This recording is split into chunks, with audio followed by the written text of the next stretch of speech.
الحمد لله رب العالمين وأفضل الصلاة وأتم التسليم على سيدنا محمد وعلى آله وصحبه أجمعين.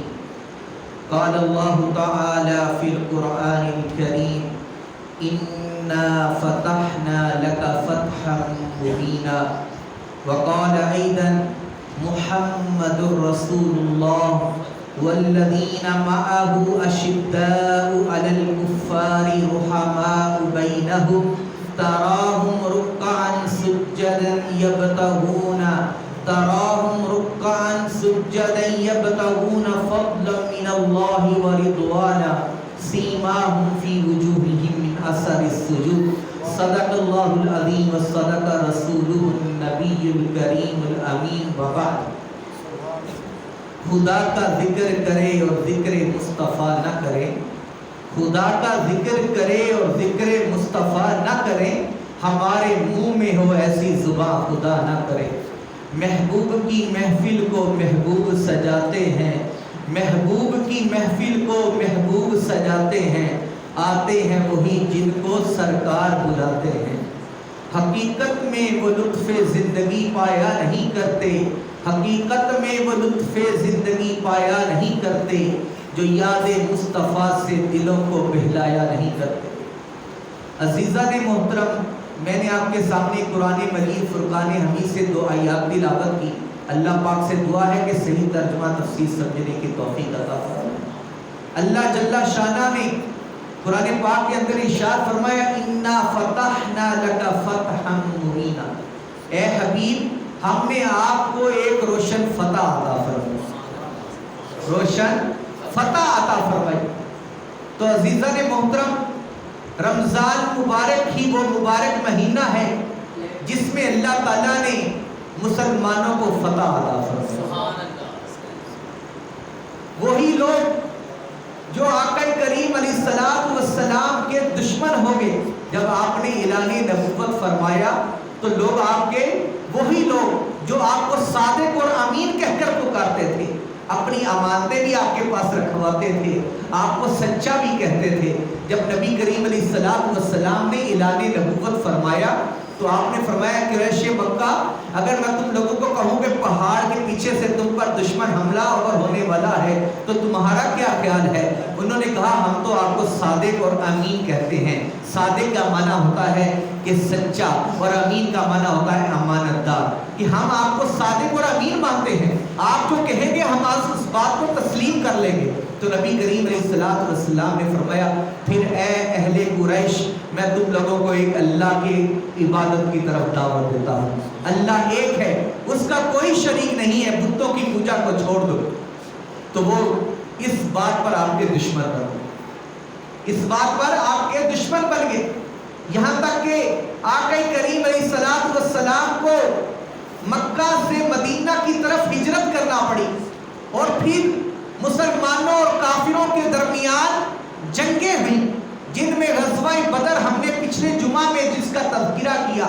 غزوہ بدر کا واقعہ جو ہے رمضان مبارک کے اندر پیش آیا، اور اس کے بعد جو ہے مختلف جنگیں، غزوہ احد اور 27 غزوے جو نبی کریم علیہ السلام نے لڑے ہیں، ان کی تعداد 27 ہے. غزوہ، میرے عزیز بھائیوں، غزوہ کہتے کسے ہیں؟ غزوہ کہتے ہیں جس میں میرے اور آپ کے آقا کریم علیہ السلام اپنے جان نثار صحابیوں کے ساتھ آپ لڑائی میں شریک ہوں، اسے غزوہ کہا جاتا. اور ایک سریہ ہوتا، سریہ اسے کہتے ہیں جس میں رسول اللہ اپنے کسی صحابی کو سپہ سالار بنا کر لڑائی کے لیے بھیج دیں، اسے سریہ کہا جاتا. عزیزان محترم، جب کافروں نے مسلمانوں کو طرح طرح سے اذیتیں دی، نبی کریم علیہ السلام کی شان میں گستاخیاں کرنے لگے، آپ علیہ السلام کیا ہجوم کیا، تو پھر وہ مسلمانوں کے درمیان وہ واقعہ پیش آیا جسے صلح حدیبیہ کہا جاتا ہے. جب یہ غزوہ بدر بھی ہو گیا، غزوہ احد بھی ہو گیا، یہ بڑی 2 جنگیں ہوئی جس میں کافروں کا بہت بڑا نقصان ہوا، اور پھر مسلمان بھی اس میں شہید ہوئے.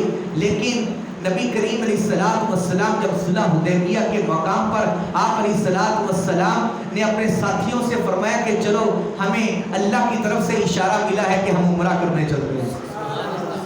نبی کریم علیہ الصلوۃ والسلام نے اپنے ساتھیوں کو ساتھ لیا اور عمرہ کرنے چل پڑے. 7 جانور بھی لے لیے کہ وہاں پر ذبح کریں گے اور احرام باندھ لیے. اور انہوں نے اپنے ساتھ اسلحہ نہ لیا, صرف ایک تلوار اپنی حفاظت کے لیے رکھی.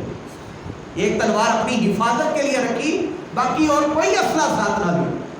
جب حدیبیہ کے مقام پر پہنچے تو کافروں نے آپ لوگوں کا, آپ صلی اللہ علیہ وسلم کا راستہ روک لیا.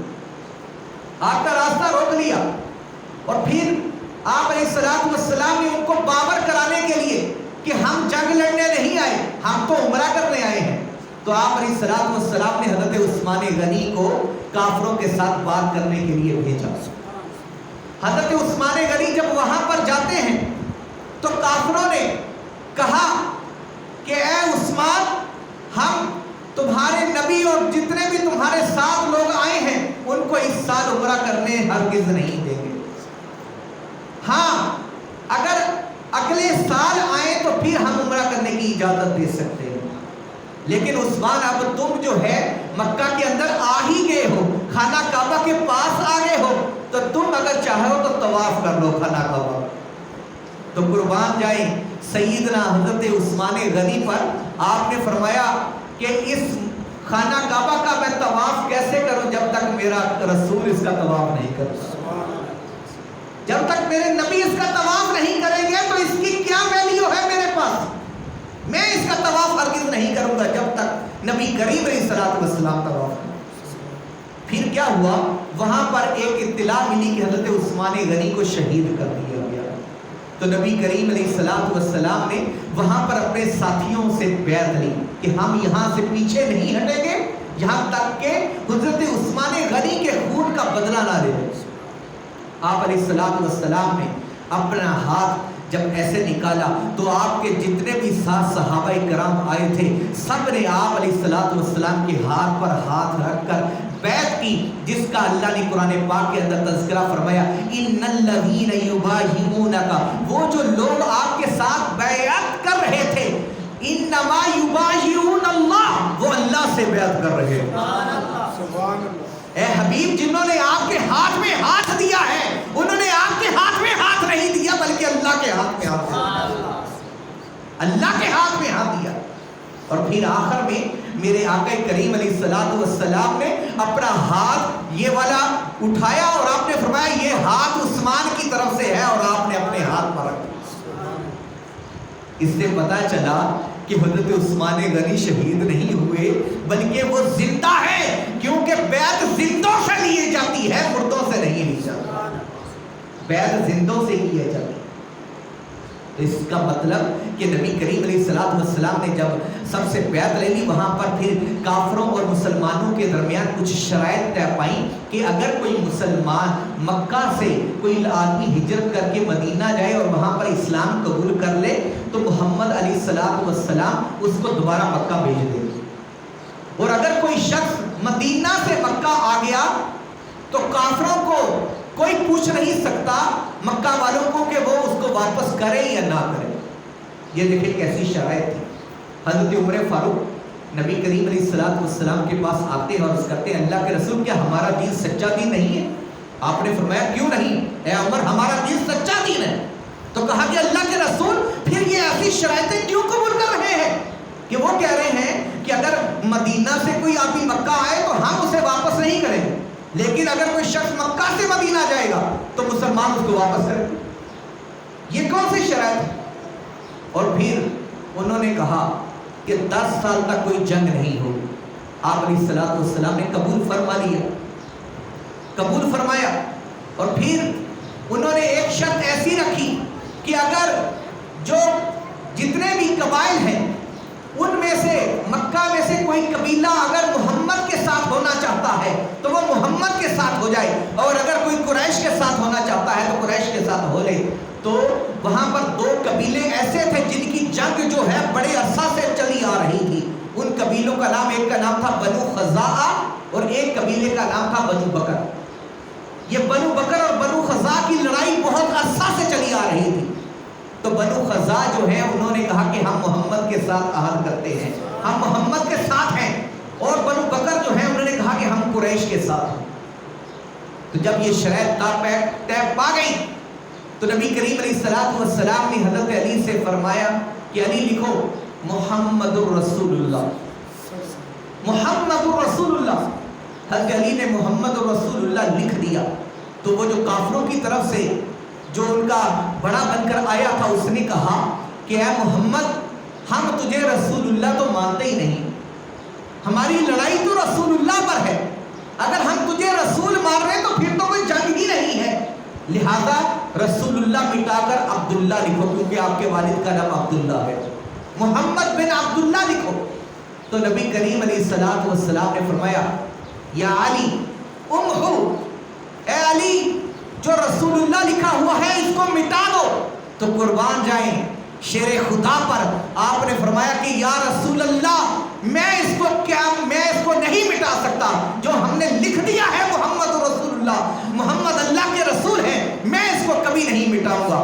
تو نبی کریم علیہ السلام نے یہ نہیں فرمایا کہ علی یہ کیوں کہہ رہے ہو, میرا حکم ہے, کیونکہ حضرت علی اگر مٹا دیتے تو قیامت تک سب لوگوں میں یہ مشہور ہو جانا تھا کہ علی نہیں تو سب سے پہلے مٹایا تھا کہ رسول اللہ کا رسول نہیں ہے. نہیں, بلکہ حضرت علی نے فرمایا عرض کیا اللہ کے رسول میں اس کو نہیں مٹاؤں گا. تو نبی کریم علیہ السلام نے فرمایا اے علی پھر یہ جو کتابت ہے مجھے بتاؤ کہاں پر لکھا ہوا ہے. پھر آپ علیہ السلام نے اس کو خود مٹایا, خود مٹا دیا.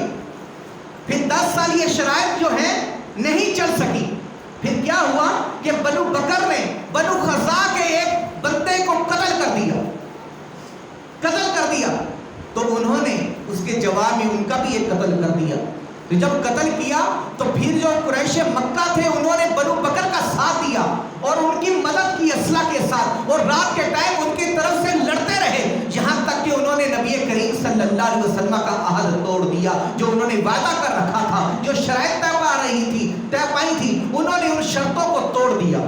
جب ان شرطوں کو توڑا تو نبی کریم علیہ السلام کی بارگاہ میں جو قبیلہ بنو خزاع کا والی تھا جس کا نام عمر بن خزائی تھا, عمر بن سالم الخزائی مدینہ پہنچا اور اس نے سارا واقعہ نبی کی بارگاہ میں پیش کیا کہ اللہ کے رسول بنو بکر نے ہمارے اوپر حملہ کیا اور قریش کے لوگوں نے ان کے ساتھ مل کر ہم پر حملہ کر دیا ہے. تو نبی کریم علیہ السلام کو جب یہ بتا دیا اور پھر وہ واپس ہوا اور بدیل بن ورقہ نے بھی جا کر نبی کریم علیہ السلام کو بتایا تو نبی کریم علیہ السلام نے فرمایا ابھی دور نہیں کہ ابو سفیان ضرور یہاں پر پہنچے گا. پھر وقت کیا تھا کہ ابو سفیان جو ہے قریش مکہ کی طرف سے نئی شرائط لے کر مدینہ کی طرف چل پڑا. تو اس کو رستہ میں بدیل بن ورقہ سے ملاقات ہوئی, کہا کہ کہاں سے آ رہے ہو, کہا میں تو ساحل کی طرف گیا تھا, میں مدینہ کی طرف سے تو نہیں آ رہا. لیکن ابو سفیان کو شک ہوا, اس نے اس کے راستے کا جو ہے اس نے پڑاؤ کیا اور اس نے اس کی جو کھوج لگائی تو اس نے وہاں پر مینگنیاں دیکھی اور مینگنیاں توڑ کر دیکھی تو اس کے اندر کھجور کی گٹھلیاں تھیں. تو اس نے سمجھ لیا کہ یہ یوں ضرور مدینہ گیا تھا. اور پھر ابو سفیان جب مدینہ پہنچا اس بات کے لیے کہ جو ہمارا معاہدہ ہوا ہے اس کی مدت کو بڑھا دے اور معاہدے کو اور مضبوط کرے. حالانکہ وہ معاہدے کو تو توڑ چکے تھے. جب معاہدے کو توڑ چکے تھے تو ابو سفیان سیدھا جب مدینہ گیا تو سیدھا پہلے اپنی بیٹی جو نبی کریم علیہ السلام کی زوجہ ام حبیبہ ابو سفیان کی بیٹی تھی, اپنی بیٹی کے گھر پر گیا اور اپنی بیٹی کے گھر پر جا کر جب بستر پر بیٹھنے لگا تو اس نے کہا کہ رک جاؤ, بستر پر مت بیٹھنا. تو ابو سفیان سمجھا شاید کوئی میرے شان بستر نہیں ہے, ہو سکتا ہے میرے لیے کوئی اچھا بستر بچھنے والا ہے. تو انہوں نے آپ کی جو اس کی بیٹی تھی حضرت ام حبیبہ جو امہات المومنین میں سے ہیں, مومنوں کی ماں ہے, اس نے جو ہے بستر کو آپ نے اکٹھا کر کے سائڈ میں کر دیا اور کہا کہ اب بیٹھ جاؤ. کہا کہ ایسا کیوں کر رہی ہو, کہا کہ یہ رسول اللہ کا بستر ہے اور تم ایک پلید شخص ہو, میں رسول اللہ کے بستر پر تمہیں کیسے بٹھا سکتا ہوں. یہ ہے عزیز دوستو, یہ ہے ایمان کہ لا یؤمن احدکم, تم میں سے کوئی شخص ایمان والا نہیں ہو سکتا جب تک کہ اس کے والدین, اس کی اولاد اور سارے لوگوں سے زیادہ میں محبوب نہ ہو جاؤں. یہ ہمارے نبی کا فرمان ہے. کہ جب تک مجھ سے اپنی اولاد سے زیادہ محبت نہیں کرو گے، اپنی والدین سے زیادہ محبت نہیں کرو گے، تو تم لوگ سچے مومن نہیں ہو سکتے۔ تو حضرت ام حبیبہ نے کیا کیا؟ بستر کو اکٹھا کر دیا، کہا کہ یہ تو رسول اللہ کا بستر ہے، اللہ کے رسول کا بستر ہے، یہ تو پاک بستر ہے، تو تم پلید ہو، تم کافر ہو، تم رسول اللہ کے بستر پر کیسے بیٹھ سکتے؟ اور پھر جو ہے ابو بکر کے پاس گیا، حضرت ابو بکر نے بھی اس کی طرف چہرہ فرمانے سے آپ نے دوسری طرف چہرہ فرما لیا، اور پھر عمر کے پاس آیا، عمر نے فرمایا کہ اگر مجھے اجازت ملے تو میں تیرا سر یہیں پر قلم کر دوں، پھر وہاں سے بھی چل دیا۔ حضرت عثمان کے پاس آیا، حضرت عثمان نے بھی اسے منہ نہ لگایا، پھر حضرت علی کے گھر پر آیا اور کہا کہ علی تم میرے زیادہ قریبی رشتہ دار ہو، میری مدد فرماؤ۔ حضرت علی نے فرمایا ہم رسول اللہ کے سامنے تجھے کیسے پناہ دے سکتے ہیں؟ تو اس نے کہا کہ اے فاطمہ، اے محمد کی بیٹی، تم ہی مجھے پناہ دے دو، اپنے بچوں سے کہو کہ میرے لیے پناہ طلب کر لیں۔ حضرت فاطمہ نے فرمایا کہ میں اپنے بچوں کو کیوں کہوں، میں اپنے بابا جان کے سامنے اپنے بچوں کو کیسے پیش کر دوں تمہاری خاطر؟ تو انہوں نے جب انکار کر دیا تو حضرت علی نے فرمایا کہ اے ابو سفیان، تم بنو کنانہ سے تعلق رکھتے ہو، تم جا کر مدینہ کی گلی میں کہہ دو کہ میں پناہ چاہتا ہوں اور چلے جاؤ یہاں سے۔ کہا کہ اس کا مجھے کیا فائدہ ہوگا؟ آپ نے فرمایا اس کا مجھے نہیں پتا کہ تمہیں فائدہ ہو یا نہ ہو، لیکن صرف تمہارے پاس یہی طریقہ ہے، یہ طریقہ کرتے چلے جاؤ۔ ابو سفیان نے مدینہ کی گلیوں میں آواز لگائی کہ میں بنو کنانہ سے تعلق رکھتا ہوں، میں پناہ چاہتا ہوں، مجھے پناہ دے دو، لیکن خاموشی کے ساتھ پھر چلا گیا۔ جب وہاں پر پہنچا تو قریش مکہ نے پوچھا کیا ہوا؟ تو انہوں نے کہا کہ میں نے ایسے ایسے، علی نے کہا تھا میں نے ایسے کیا۔ انہوں نے فرمایا کہ علی نے تیرے ساتھ کھیل کھیلا ہے، کھیل کھیلا ہے، تجھے کوئی فائدہ نہیں ہونے والا۔ تو نبی کریم علیہ السلام نے حضرت عائشہ صدیقہ سے فرمایا کہ فتح مکہ کے لیے تیاری کرو، فتح مکہ کی تیاری کرو کہ ہم مکہ فتح کرنے جا رہے ہیں۔ حضرت عائشہ صدیقہ نے آپ علیہ السلام کا سامان سمیٹنا شروع کیا۔ حضرت ابو بکر آپ کے گھر تشریف لائے، اپنی بیٹی عائشہ سے پوچھتے ہیں بیٹی کیا کر رہی ہو، کیا رسول اللہ کسی جانب جانے کا ارادہ رکھتے ہیں؟ تو حضرت عائشہ عرض کرتی ہیں کہ ابا جان مجھے نہیں پتا، یہ اللہ کے رسول ہی بہتر جانتا ہے، کیونکہ رسول اللہ نے کسی کو بات بتانے سے منع فرمایا تھا۔ اور یہ واقعہ کی خبر ایک صحابی رسول حاتب بن ابی بلتعہ کو ہو گئی۔ حاتب بن ابی بلتعہ یہ ایک بدری صحابی تھا جس نے جنگ بدر میں شرکت کی تھی۔ حاتب بن ابی بلتعہ کے رشتہ دار اور بچے جو ہیں وہ مکہ میں رہتے تھے۔ اس نے ایک خط لکھ دی، خط لکھا کہ محمد صلی اللہ علیہ وسلم مکہ آنا چاہ رہے ہیں، فتح مکہ کے لیے نکل رہے ہیں اپنے صحابہ کو لے کر، تو تم لوگ تیاری کر لو، تم لوگ تیاری کر لو۔ تو جب وہ خط دے کر اس نے ایک عورت کو اجرت پر لیا اور خط اس کو دیا، اس عورت نے وہ خط اپنے بالوں کے اندر چھپا لیا اور وہ مکہ کی طرف چل پڑی۔ تو اللہ کے رسول کے پاس حضرت جبرائیل امین آئے اور عرض کیا اللہ کے رسول فلاں عورت جو ہے یہ خط مکہ لے کر جا رہی ہے۔ جب آپ کو خبر ہوئی تو آپ نے حضرت علی المرتضیٰ شیر خدا کو اور حضرت زبیر کو آپ نے بھیجا کہ فلاں جگہ پر عورت ہے، جاؤ جا کر اس سے خط لے کر آ جاؤ۔ حضرت علی اور حضرت زبیر دونوں وہاں پر جاتے ہیں اور اس عورت کو پاتے ہیں اور کہتے ہیں کہ اے عورت ہمیں وہ خط واپس کر دو جو تیرے پاس ہے۔ اس عورت نے کہا کہ میرے پاس تو کوئی خط ہی نہیں۔ حضرت علی نے اس کی تلاشی لی، حضرت علی نے اس کی تلاشی لی، اس کے سامان سے خط برآمد نہ ہو۔ حضرت علی نے فرمایا کہ اے عورت تو جھوٹی ہے، ہمارے رسول اللہ سچے ہیں، سبحان اللہ، تم جھوٹی ہو، ہمارے آقا سچے ہیں۔ اگر ہمارے نبی نے یہ فرما دیا ہے کہ خط تیرے پاس ہے تو خط تیرے ہی پاس ہے، تم اسے نکالتی ہو یا ہم تجھے برہنہ یعنی تیرا لباس اتار دے۔ تو عورت ڈر گئی، اس نے ہیبت کے مارے پھر اپنے جوڑے سے وہ خط نکال دیا۔ جب وہ خط نکالا تو خط لے کر رسول اللہ کی بارگاہ میں حاضر ہوتے ہیں اور خط دیتے ہیں۔ آپ نے حاتب بن ابی بلتعہ کو طلب کیا۔ جب حاتب بن ابی بلتعہ آئے تو انہوں نے آ کر عرض کیا اللہ کے رسول میں سچا پکا مسلمان ہوں، میرا کبھی یہ ارادہ نہیں تھا کہ میں آپ کی جاسوسی کروں، بلکہ اللہ کے رسول میرے بچے ادھر رہتے ہیں، میرے بچے مکہ میں رہتے ہیں، ان کا کوئی پرسان حال نہیں ہے، میرا یہ صرف طریقہ تھا کہ میں یہ خط بھیج دوں تاکہ وہ میرے بچوں کی حفاظت کرے۔ میرے بچوں کی دیکھ بھال کریں، میرا صرف یہی ارادہ تھا۔ حضرت عمر بن خطاب رضی اللہ تعالی عنہ نے عرض کیا اللہ کے رسول مجھے حکم دے تاکہ میں اس منافق کی گردن اڑا دوں۔ آپ علیہ الصلوۃ والسلام نے فرمایا لا یا عمر، اے عمر ایسا نہیں ہو سکتا، کیونکہ حاطب بن ابی بلتہ تو غزوہ بدر کے صحابہ میں سے ہیں جنہوں نے غزوہ بدر کے اندر جنگ لڑی تھی، اور اللہ تعالیٰ نے یہ قول ارشاد فرمایا تھا اعملوا ما شئتم فإن اللہ قد غفر لکم، اے اہل بدر اللہ نے تمہارے سینوں پر جھانک لیا ہے، آج کے بعد جو چاہو کرو، اللہ نے تم کو بخش دیا ہے، اللہ نے تم لوگوں کو بخش دیا ہے۔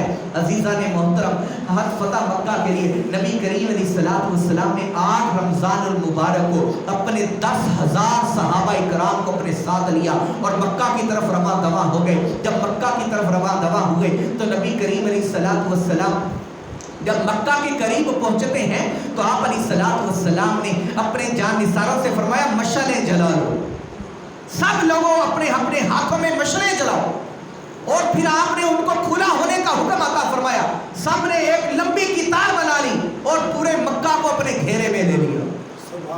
اور جب انہوں نے لائٹیں چلائیں، مشعلیں چلائیں، تو ابو سفیان جو ہے خبر گیری کے لیے باہر نکلا، اور جب اس نے دیکھا کہ اتنا بڑا لشکر ہے، ان کے دل کے اندر ہیبت بیٹھ گئی۔ کسی نے کہا کہ یہ بنو خزاع کا لشکر ہوگا، اس نے کہا کہ بنو خزاع کے اندر اتنی ہمت کہاں کہ وہ اتنا بڑا لشکر لے آئے۔ تو پھر حضرت نبی کریم علیہ الصلوۃ والسلام کے چچا حضرت عباس وہاں پر موجود تھے، اور انہوں نے جیسے ہی پہچان لیا کہ یہ ابو سفیان کی آواز ہے، انہوں نے ابو سفیان کو پکڑ لیا، کہا کہ تم یہاں کیا کر رہے ہو؟ انہوں نے کہا کہ عباس تم یہاں پر ہو اور یہ کیسا لشکر ہے؟ کہا کہ یہ اللہ کے رسول کا لشکر ہے، اللہ کے رسول کا لشکر ہے۔ تو حضرت عباس ابو سفیان کو لے کر رسول اللہ کی بارگاہ کی طرف جانے لگے، اس کو امان دے کر۔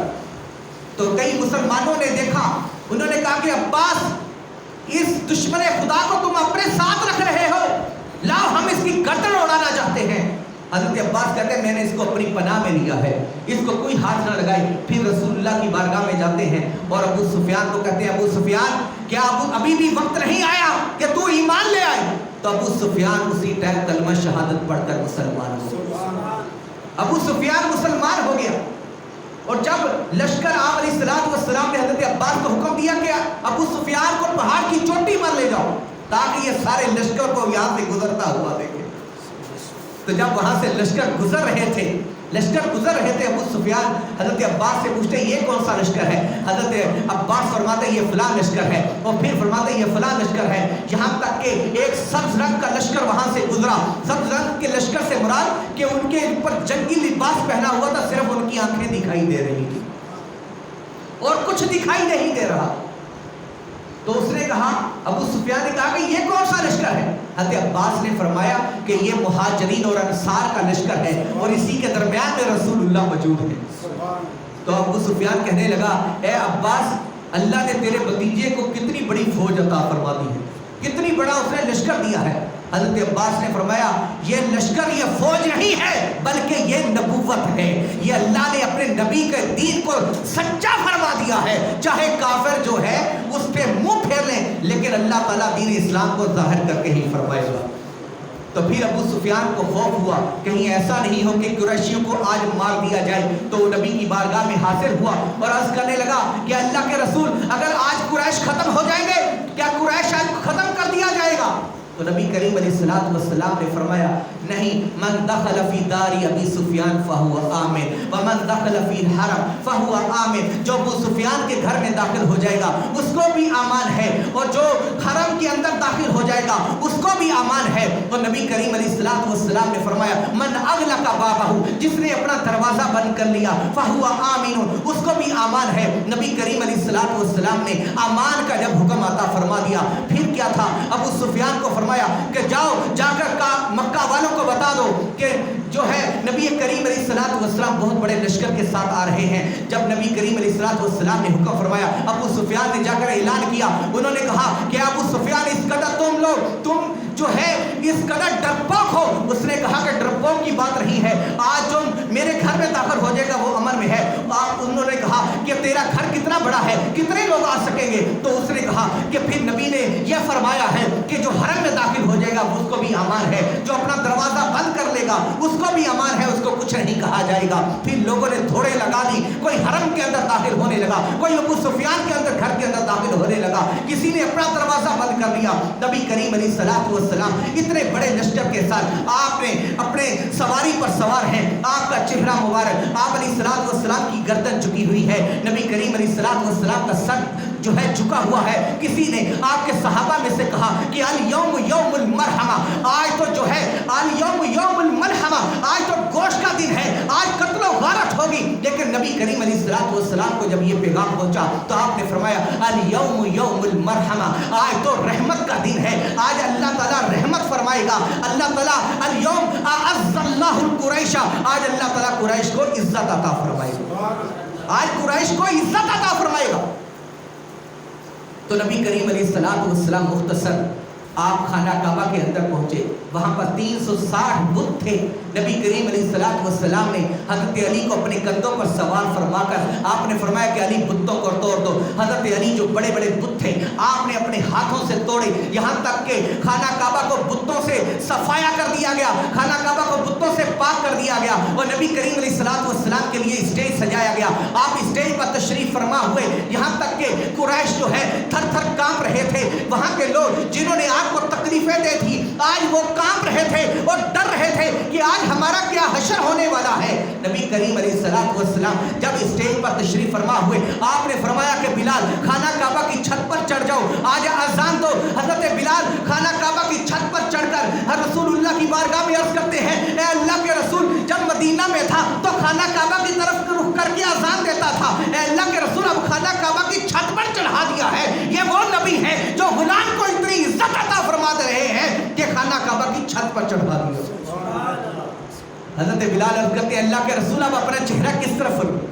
تو نبی کریم علیہ الصلوۃ والسلام نے فرمایا کہ بلال اب اپنا چہرہ میری جانب کر لو. شاید نے کہا حاجیو آؤ شہنشاہ کا روزہ دیکھو. روزہ تو دیکھ چکے, اب کعبے کا کعبہ دیکھو. تو کعبے کا کعبہ جو ہے وہ رسول اللہ کریم علیہ الصلوۃ والسلام کی ذات مبارکہ ہے. حضرت امام مالک کے پاس جب جو خلیفہ منصور آیا مسجد نبوی کے اندر روزے رسول پر حاضر ہوا, اس نے کہا کہ یہ امام مالک جب خانہ کعبہ میں تھا تو خانہ کعبہ کی طرف رک کر کے دعائیں مانگتا تھا, نماز پڑھتا تھا, اب روزے رسول پر حاضر ہوں, اب کس جانب رخ کروں؟ آیا قبلہ کی جانب رخ کروں یا رسول اللہ کی جانب رخ کروں؟ حضرت امام مالک نے فرمایا کہ اے ابو منصور رسول اللہ کی جانب رخ کر, کیونکہ یہ تیرے کعبے کا بھی کعبہ ہے, کیونکہ یہ تیرے کعبے کا بھی کعبہ ہے. اور پھر عزیزان محترم نبی کریم علیہ الصلوۃ والسلام نے اہل مکہ سے فرمایا یا اہل مکہ ماذا تظنون ان افعل بکم, اے اہل مکہ تم لوگوں کا کیا گمان ہے کہ آج میں تمہارے ساتھ کیا کرنے والا ہوں. اے اہل مکہ آج تم لوگ مجھ سے کیا گمان رکھتے ہو کہ آج میں تمہارے ساتھ کیا کروں گا؟ وہ ڈرے ہوئے تھے. انہوں نے کہا کما یفعل اخ کریم لاخ کریم, جیسا کہ ایک کریم بھائی ایک بڑا بھائی چھوٹے بھائی کے ساتھ شفقت کرتا ہے, ہمیں بھی آپ سے یہی امید ہے کہ آپ ہمارے ساتھ شفقت فرمائیں گے. نبی کریم علیہ الصلوۃ والسلام کی آنکھوں سے آنسو جاری ہو گئے. آپ علیہ الصلوۃ والسلام نے فرمایا انا الیوم اقول کما قال اخی یوسف, آج میں تم لوگوں سے وہی کہوں گا جو میرے بھائی یوسف نے اپنے بھائیوں سے کہا تھا, لا تثریب علیکم اليوم, آج تم پر کوئی مؤاخذہ نہیں ہے, وانتم طلقاء, اور جاؤ تم لوگ آج سے آزاد ہو, جاؤ تم لوگ آج سے آزاد ہو. نبی کریم علیہ الصلوۃ والسلام نے معافی کا اعلان فرما دیا. عزیزان محترم یہ وہ اہل مکہ تھے جنہوں نے نبی کریم علیہ الصلوۃ والسلام کو تکلیفیں دی. یہ وہی اہل مکہ تھے جنہوں نے آپ کے اوپر اوجری ڈال دی. یہ وہی اہل مکہ تھے جنہوں نے آپ کے راستے کے اندر کانٹے بچھایا کرتے تھے. لیکن قربان جائے میرے آقا کریم پر, کسی کی آج رہتی دنیا تک ایسی مثال نہیں مل سکے گی جس طرح کہ رسول اللہ نے فرمایا. آپ نے فرمایا کہ میں آج تم لوگوں کو کچھ نہیں کہتا, جاؤ آج سے تم لوگ آزاد ہو. عزیزان محترم ایک شخص جس کا نام عثمان بن طلحہ تھا, عثمان بن طلحہ وہ شخص تھا جس کے پاس خانہ کعبہ کی چابی تھی. خانہ کعبہ کی چابی ہوتی تھی.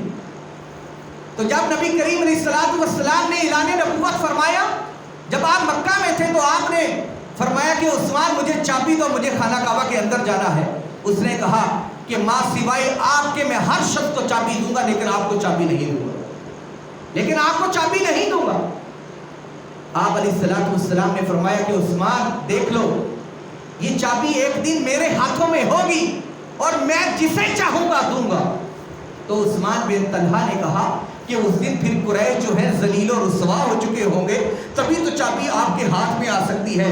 نبی کریم علیہ السلام نے فرمایا لا بل یعز اللہ القریش، اللہ تعالیٰ اس دن قریش کو عزت عطا فرمائے گا، اس دن قریش کو عزت عطا فرمائے گا۔ تو جب نبی کریم علیہ السلام نے مکہ فتح کر لیا، بتوں کو توڑ دیا گیا، مکہ کو خانہ کعبہ کو جو ہے بتوں سے پاک کر دیا گیا، حرم پاک کو پاک کر دیا گیا، تو نبی کریم علیہ السلام کے پاس حضرت عباس آئے اور حضرت علی المرتضیٰ شیر خدا آئے اور کہا کہ اللہ کے رسول ہم آپ کے قریبی رشتہ دار ہیں، ہم آپ سے زیادہ قریب ہیں، اے اللہ کے رسول ہمیں جو ہے خانہ کعبہ کی چابی عطا فرما دے۔ نبی کریم علیہ السلام نے فرمایا الیوم یوم البر والوفا، آج تو نیکی اور وفاداری کا دن ہے، آج تو نیکی اور وفاداری کا دن ہے۔ اور پھر آپ علیہ السلام نے فرمایا این عثمان، عثمان کہاں ہے، عثمان کہاں ہے؟ عثمان ڈرتے ہوئے کانپتے ہوئے رسول اللہ کی بارگاہ میں حاضر ہوا، پتہ نہیں آج میرے ساتھ کیا ہونے والا۔ نبی کریم علیہ السلام نے وہ چابی، آپ نے فرمایا خذ ھذا یا عثمان، یہ چابی ہے عثمان لے لو، فلا یاخذ منک الا ظالم وطغی، اے عثمان یہ چابی تم آج سے لے لو، یہ چابی تیری نسل در نسل چلتی رہے گی، تم لوگوں